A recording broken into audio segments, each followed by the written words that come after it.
నేపాల్. ఈ దేశాల్లో చూసాం చాలాసార్లు రాజకీయ అనిశ్చితి, అస్థిరత, ప్రజాస్వామ్య వ్యవస్థల అల్లకల్లోలం ప్రజెంట్ బంగ్లాదేశ్లో జరుగుతున్న పరిస్థితి. కానీ దానికి డిఫరెంట్గా ఉంది భారతదేశంలో ప్రజాస్వామ్య వ్యవస్థ. ఎందుకు ఏంటి డిఫరెన్స్? దీనికి గల కారణం ఏంటి? సోషల్ మీడియాలో కూడా చాలా ఎక్కువగా భారత్కి ఫేవర్గా పోస్టులు పెడుతూ ఉన్నారు చాలామంది. ఈ భారత్ చాలా సుస్థిరమైన దేశం, సుస్థిరమైన ప్రజాస్వామ్య దేశం అని చెప్పి. ఏంటి డిఫరెన్స్? మిగిలిన మీరు అన్నది వాస్తవం. ఎందుకంటే మీకు విల్లీ బ్రాంట్ అనే జర్మన్ ఛాన్సలర్ మాట్లాడాడు, the islands of democracy cannot survive in a ocean of dictatorship అంటాడు. నిరంకుశత్వం అనే సముద్రంలో ప్రజాస్వామ్యం అనేది మనుగడ సాధించలేదు అని ఫార్మర్ జర్మన్ ఛాన్సలర్ మాట్లాడతాడు. అందువల్ల భారతదేశానికి ఇండిపెండెన్స్ వచ్చినప్పుడు వెస్ట్రన్ పొలిటికల్ థింకర్స్ అంతా కూడా ఈ దేశంలో ప్రజాస్వామ్యం నిలబడదు అని ఊహాగానాలు చేశారు. సో ఈవెన్ మన రాజ్యాంగం ఆమోదించినప్పుడు కూడా ఇది ఎక్కువ రోజులు ఆగదు అన్నారు. కానీ ఇవాళ భారతదేశ రాజ్యాంగం నిలబడింది. ప్రపంచంలో రాజ్యాంగాలకున్న సగటు జీవితకాలం 17 ఏళ్ళు, ఎవరేజ్ లైఫ్ ఎక్స్పెక్టెన్సీ. కానీ మన దేశంలో ఇప్పటికీ కూడా అనేక లోపాలు ఉండొచ్చు, కానీ కాన్స్టిట్యూషనల్ డెమోక్రసీ నిలబడింది. ఇక మీరన్నట్లు వివిధ దేశాలు, మన దేశంలో దానికి రకరకాల కారణాలు ఉన్నాయి. పాకిస్తాన్ ఏమో మొదటి నుంచి కూడా మిలిటరీ ఆధిపత్యంలో ఆ సమాజం ఉంది. భారతదేశం అలీన ఉద్యమాన్ని, అలీన విదేశాంగ విధానాన్ని, నాన్ అలైన్డ్ ఫారిన్ పాలసీని తీసుకుంటే పాకిస్తాన్ అమెరికా నాయకత్వంలోని మిలిటరీ కూటముల్లో భాగమై మిలిటరీ పాకిస్తాన్ సమాజంని శాసించిన పరిస్థితి. అందుకే పాకిస్తాన్ చరిత్ర అంతా మిలిటరీ నియంతలు, మతోన్మాదులు వీటికి మాత్రమే పరిమితమయ్యారు. అందువల్ల అది బాల్యారిష్టం. పాకిస్తాన్లో ప్రజాస్వామ్యం ఇన్ఫాంటల్ డిజార్డర్ అంటారు, ఒక బాల్యారిష్టం. నేపాల్లోమో చాలా కాలం రాచరికానికి వ్యతిరేకంగా మావోయిస్టుల పోరాటం, ఆ తర్వాత కూడా రాజకీయ అనైక్యత, అస్థిరత వల్ల నేపాల్ గందరగోళం. బంగ్లాదేశ్లోమో దేశ స్వాతంత్రం కోరుకునే బెంగాలీ జాతీయవాదం, పాకిస్తాన్ స్పాన్సర్డ్ ఫండమెంటలిజం, పాకిస్తాన్ ప్రేరేపించేటువంటి ఇస్లామిక్ రాడికలిజం, వీటి మధ్య ఒక ఘర్షణ మొదటి నుంచి ఉంది. బెంగాలీ నేషనలిజమేమో ఒక సెక్యులర్ డెమోక్రాటిక్ ఇథోస్కు రిప్రజెంట్ చేస్తుంది. పాకిస్తాన్ ప్రేరేపిత ఇస్లామిక్ రాడికలిజమో ఒక మత దురహంకార సమాజాన్ని కోరుకుంటుంది. సో అందువల్ల బంగ్లాదేశ్లో ఈ ఘర్షణ వివిధ సందర్భాల్లో టర్న్ తీసుకుంటుంది. ఇప్పుడు ఆ మత దురహంకార ఇస్లామిక్ రాడికల్ శక్తులు, పాకిస్తాన్ అనుకూల శక్తులు బంగ్లాదేశ్లో ఇవాళ పైచేయి సాధించిన మాట నిజం. ఇక మాల్దీవులు మొదటి నుంచి కూడా అక్కడ కూడా ఈ మధ్య ఇస్లామిక్ రాడికల్స్ మొదలయ్యారు. సో ఆడ కూడా మిలిటరీ పాలకులు చూసాం. శ్రీలంకలోమో it's a prisoner of ethnic conflict, అదొక జాతుల చెరసాల. అంటే సింహల అతి జాతీయవాదం, తమిళుల అణచివేత, తమిళ హక్కు, భాష, సంస్కృతి హక్కుల పైన కాల రాయడము. సో ఇవన్నీ కూడా ఇలా ఒక్కొక్క దేశానికి ఒక కారణం. కానీ భారతదేశం ఇందుకు భిన్నంగా మీరు చెప్పినట్లు ఒక భిన్నమైన ఎగ్జాంపుల్గా నిలబడింది, ఒక shining example of democracy India. So ఎందుకుంది ఇది? ఈ విషయాన్ని ఆర్గ్యుమెంటేటివ్ ఇండియన్ అనే పుస్తకంలో, అలాగే అమర్త్య సేన్ రాసిన అనేక పుస్తకాలు, డెవలప్మెంట్ యాజ్ ఫ్రీడమ్ అని, argumentative Indian, India economic development and social opportunity, India development and participation, ఇలా చాలా పుస్తకాల్లో ఈ కంపారిజన్ చెప్తారు. దీనికి ముఖ్యమైన కారణం ఏంటంటే మన దేశంలో భారత ప్రజాస్వామ్యానికి ప్రత్యేకతలు ఒకటి పీస్ఫుల్ ఎలక్షన్స్, శాంతియుతమైన ఎన్నికలు. ఇప్పుడు మీరు బంగ్లాదేశ్లో చూడండి, ఎన్నికలు గత 3 ఎన్నికల్లో 2 ఎన్నికలు ప్రతిపక్షాలు బహిష్కరించాయి.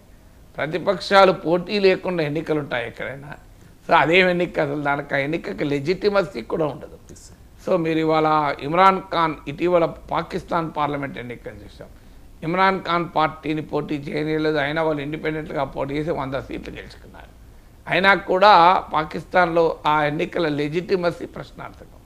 రెండవది మల్టీ పార్టీ పొలిటికల్ సిస్టమ్, బహుళ పార్టీ రాజకీయ వ్యవస్థ, తర్వాత స్వేచ్ఛాయుత మీడియా, ఒక ఫ్రీ మీడియా. ఇవాళ మీరు బంగ్లాదేశ్ చూడండి, బంగ్లాదేశ్ ఎందుకు కొలాప్స్ అయింది? అందరికీ ఒక ప్రశ్న. సో ఇంత జరుగుతున్నా షేక్ హసీనా ఎందుకని గ్రావిటీ ఆఫ్ ద ప్రాబ్లంను అంచనా వేయలేకపోయింది. అంటే 15 ఏళ్ళగా ప్రధానమంత్రిగా ఉండి అన్ని వ్యవస్థలు తన చేతిలో ఉంటేనే ప్రధానమంత్రిగా ఉంటారు కదా. తాను నియమించిన వారే పోలీస్ చీఫ్గా ఉంటారు, ఆర్మీ చీఫ్గా ఉంటారు. సో అంతా తన వాళ్ళే ఉంటారు. వ్యవస్థలపైన ఇవాళ కొత్తగా అధికారంలోకి వచ్చారు. సో వ్యవస్థలపైన గ్రిప్ రాకముందే ఆమెను పదవిని తొలగించారంటే అర్థం చేసుకోవచ్చు. కానీ ఆమె 2008 ఆ ప్రాంతం నుంచి అంటే రియల్లీ 15 ఇయర్స్ నుంచి ఆమె అధికారంలో ఉంది. ఉన్నప్పుడు వ్యవస్థలపైన ఆమె గ్రిప్ ఎంత ఉంటుంది?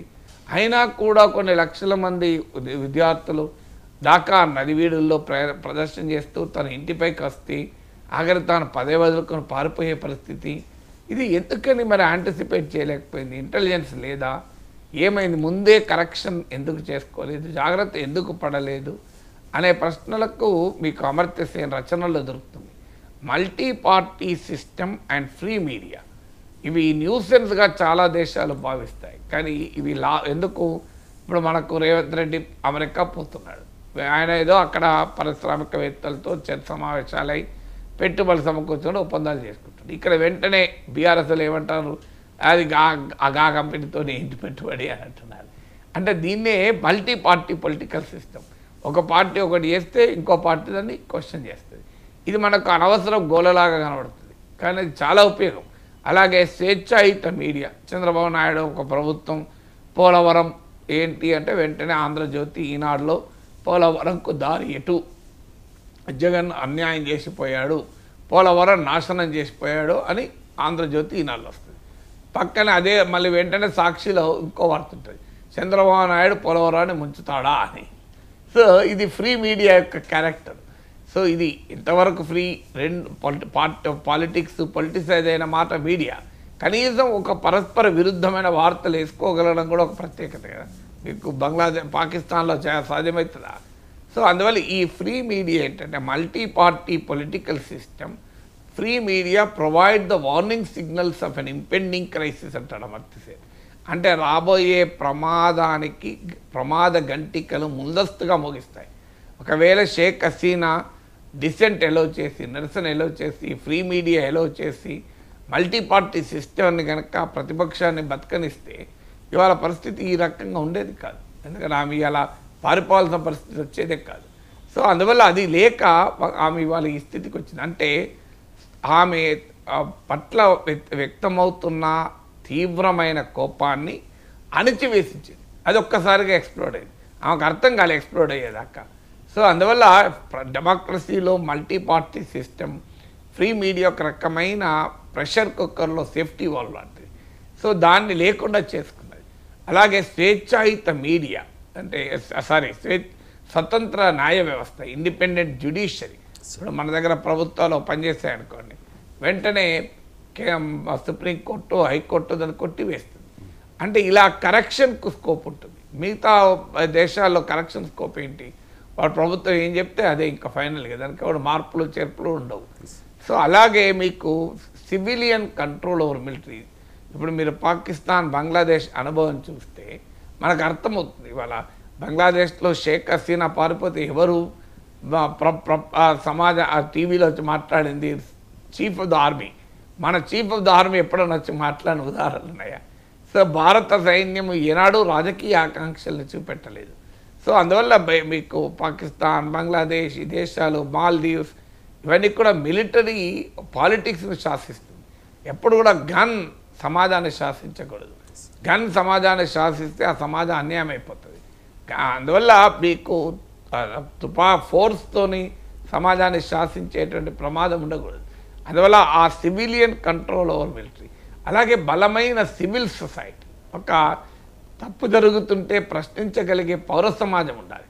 సో ప్రభుత్వాలు ఎప్పుడు కూడా తప్పులు చేస్తూనే ఉంటాయి. ఎందుకంటే power corrupts, absolute power corrupts absolutely అని ఇంగ్లీష్లో సామెత.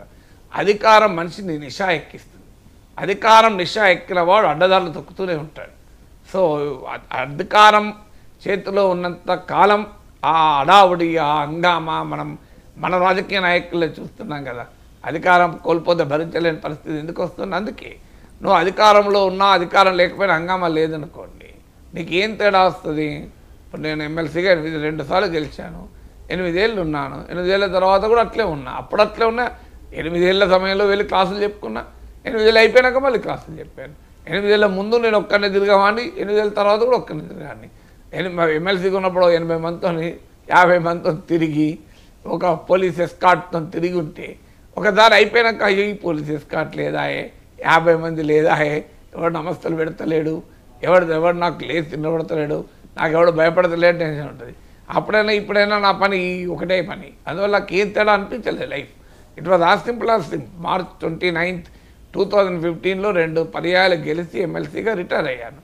మళ్ళీ నా టర్మ్ అయిపోయింది. ఏమైంది మళ్ళీ March 30 తారీఖు పోయి పాఠం చెప్పుకున్నా. మళ్ళీ సేమ్ నెక్స్ట్ డే మార్నింగే పాఠం చెప్పుకున్నా.